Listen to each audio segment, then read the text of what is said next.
Good morning, my wonderful, wonderful audience.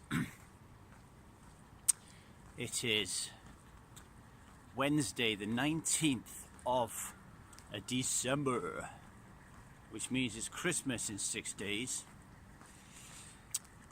It's about 6:30 in the morning, just trundling off to Starbucks to start my day. And, well, it's not true, my day started a good 30 minutes ago. The alarm went off. I was tired, wanted to stay in bed, but trained myself to just get up, don't even think about it. I meditated for 10 minutes. And my meditation for 10 minutes, I was focusing first on the breath, and then I moved into visualizing the future me and how my life looks in the future, and then trying to turn those thoughts and those visualizations into feelings of happiness and joy. And did a bit of stretching for a bit. Now I'm off to work, and I just want to talk a little bit about a Seth Godin blog post that I just read called 1000 Steps. So in the blog post, Seth talks about the dentist practice. So I assume Seth has recently been in to have a bit of dental work done. And he points out that in the last, 50 years maybe, that there is nothing in a dental room today that is the same as it was 50 years ago.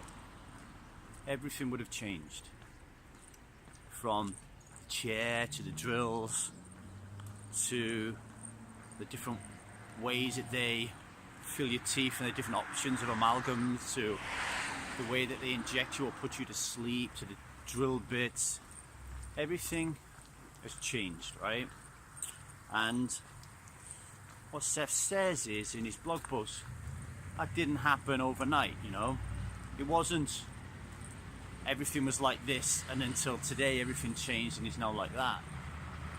These changes happened incrementally, drip by drip, or in 1,000 steps. And if you think about it, our goal to become someone who doesn't drink alcohol is the same. Okay, so if you take myself, for example, I became someone who didn't drink alcohol in 2009. That's when I took the vow to be someone who doesn't drink alcohol. However, I can really trace my decision many years before that, probably decades before that. I was answering's the wrong word. I was reading some of the assignment homework in the Taster, and it was around, there's an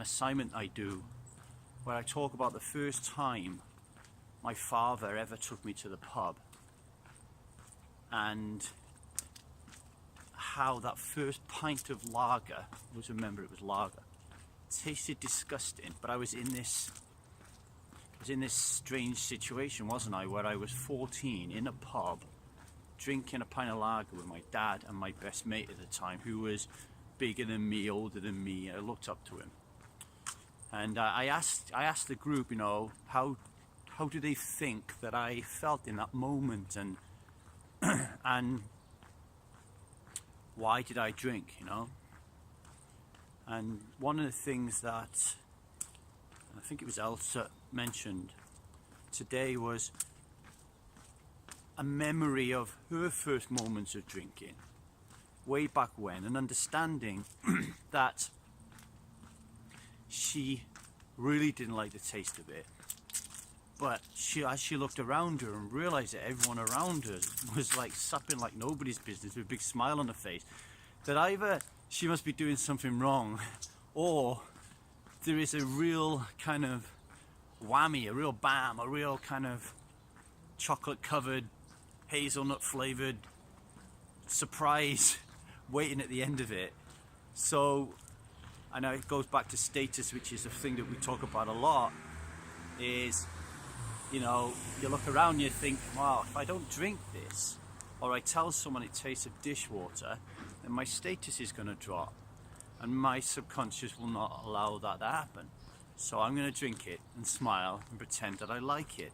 And if I do this often enough, guess what?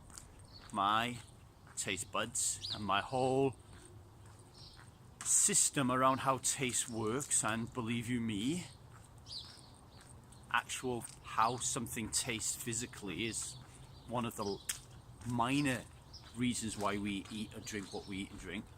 And yeah, and so else then eventually enjoys drinking alcohol, and that's true. The same happened for me. So I believe that the cognitive dissonance for me was there right at the beginning. I remember it, and I don't think that it ever left me.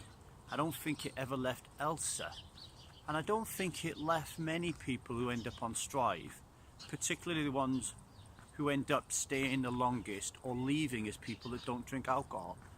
I think the ones that leave, or the ones that don't get through the program, the cognitive awareness dissonance has not been there as long. There's not been digging away. So I guess my point is, over time, I would have been telling myself, I need to stop drinking alcohol. I would have started at somewhere along the line, making small incremental steps to prepare myself for the decision to say no, you know, my decision to say I'm not drinking no more. I think my decision, for example, to stop smoking when my son was born 18 years ago now, I believe that was a step towards stopping drinking alcohol, for sure, because it was an acceptance back then, 18 years ago, that health was important for different reasons. And I thought it wasn't important because I wanted to be healthy back then, because I knew I was going to die of cancer if I carried on smoking cigarettes, but it didn't bother me because we all think we're immortal. But then when I had a son, and I was like, holy shit, like, I want to see this boy turn into a man. I want to be there for him and serve him, and I need to be healthy to do that. So then I stopped smoking. But I didn't stop smoking, just stop smoking. I stopped smoking because I wanted to be healthier. Okay? But then I carried on drinking, and I carried on eating shit, and I carried on not exercising, and I carried on having no spiritual awareness, no meditation practice, no yoga, nothing like that. But I'd still made that one step, and that was 18 years ago. And the gap between me stopping smoking and me stopping drinking, was 10 years. So these 1,000 steps that Seth talks about, you know, they don't have to be 1,000 steps that happen in the next 1,000 days. They can be 1,000 steps that happen in the last 10, 20 years. The most important thing is that we have compassion with ourselves and we have patience with the process. I always bang on about this, about there being a big difference between someone who stops drinking alcohol and someone who becomes someone who doesn't drink alcohol. There will be millions of people who stop drinking alcohol on January the 1st as part of Dry January. There will only be a handful of them who become people that don't drink alcohol at the end of January. You know? But once you decide and take the vow that you're going to become someone who doesn't drink alcohol, then you've made the most important of those 1,000 steps, right? Because now it doesn't matter if you drink, now it doesn't matter if you screw up, because you're on that path. I told you I became someone who doesn't drink alcohol in 2009. A couple of years after that, I ended up getting divorced, and then I met Liza, my wife, in Las Vegas, and I started drinking for a month, because suddenly a whole new dynamic had appeared in my life, where suddenly alcohol, it felt like it had meaning to me all of a sudden, and I wasn't prepared for it, and I drank for a month, right? But But I don't look back at that moment and think, oh, so actually I became someone who doesn't drink alcohol in 2012 or 2013. No, I was someone, I took the vow in 2009. And then I made some decisions out of despair and from the depth of real kind of sorrow and concern and grief. And then with the support of my son, with the support of a 10-year-old boy, I managed to figure my way out of it, and here I am today. So 1,000 steps as I step towards my goal right now. And then the other thing I want to say is, you know, Seth talks about these little steps, and whenever you have these business powwows, self-help groups, mentors, read a book, whatever, very often the advice will be what I'm giving you, and it is solid advice to take your time, to get a great big goal and chunk it down and take action one step at a time, and don't overwhelm yourself, because if you do, the resistance will kick in and it will force you to run away. But there's also a solid argument here about putting some solid weight on the big steps. You know, the step that eats up 100 little steps. So if I think about some of my steps, so I told you the one about smoking. Then I read the Alan Carr book. So you've got a step there, right? You're reading a book. So then I decided that I'm going to stop drinking alcohol. Getting divorced was another big step for me, because as grief-stricken as I was about the decision and going through the process, very selfishly it did allow me to focus on myself for a long period of time. It allowed me to get away from the one person. You know, we talked in a previous podcast about drinking the average of the 5 people we hang around with, what they drink. Well, my ex-wife was the one that I was drinking with the most, and suddenly I'm not with her, then I don't need to drink. Also, all that energy, that negative energy that we had, wasn't there no more, so I could focus my attention and energy on more positive things. So the divorce was a step that ate up 100 steps. Then I quit my job. That was a step that ate up 500 steps, you know. But the quitting of the job didn't happen just overnight. Learning and keeping the momentum from understanding that I quit alcohol through the Alan Carr book, I could then buy some more books and learn that there are other mentors in the world, right? So then I buy Jack Canfield's book. That was a step. I read it, that's a step. At the end, he talks about joining his life coaching group. It was an amount of money that I couldn't afford, but I got a credit card and paid it anyway. That was a step. And then throughout that life coaching training, every assignment was a step. Every assignment was an opportunity to grow, to take me closer to becoming someone who doesn't drink alcohol. And then as part of that, we worked on meaning and purpose. I identified what the theme in my life was, which is something that we work on in the intensive, in the freedom module. That was another huge step. Not a small step, a huge one. And that gave me the confidence to quit my job. Deciding to pay to undertake training in transcendental meditation was a big step.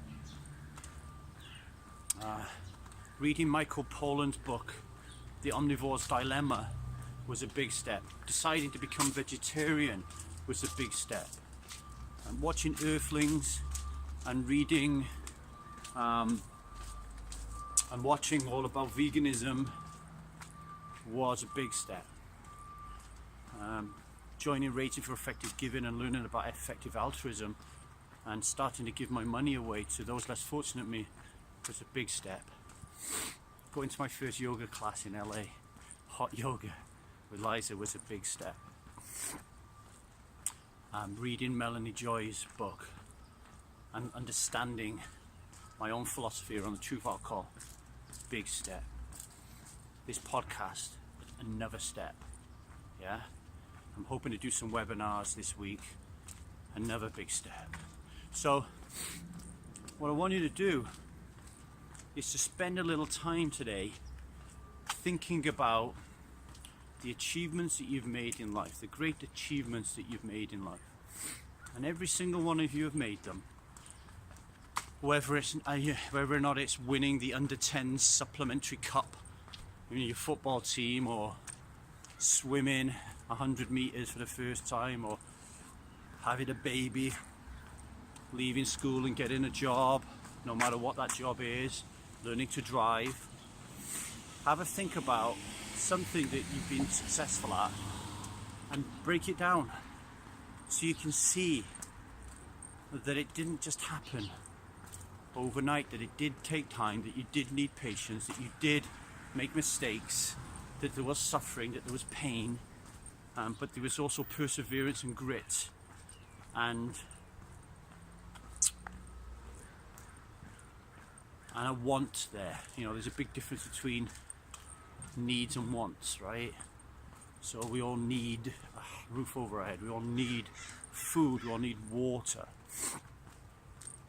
You don't need to become someone who doesn't drink alcohol, you've got to want it.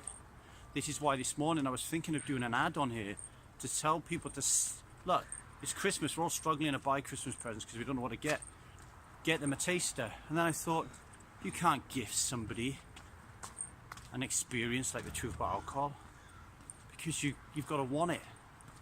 You've got to include that as a step in your life. You know, you've got to join Strive, feel what it's like, see if that community is like your community. Then that's one step. Then the next step, you've got to take the taster. Does this philosophy stick? Do I like it? Is that something that I think is going to help me? Yes, it is. Right, I'm going to take the intensive. Okay, now I'm going to be a moderator. Now I'm going to get together with Lee and see what else we can do to change the world, step by step by step, drip by drip. I'm talking about steps. I've reached the end of the line here, so I'm going to let you go. My name is Lee Davey. I'm not an alcoholic. I refuse to be anonymous. I am someone that doesn't drink alcohol, and the reason that I don't is because I took a lot more than 1,000 steps to get here, and I spend every waking moment helping other people do the same. Have a wonderful day, people, and I'll catch you later. Bye bye.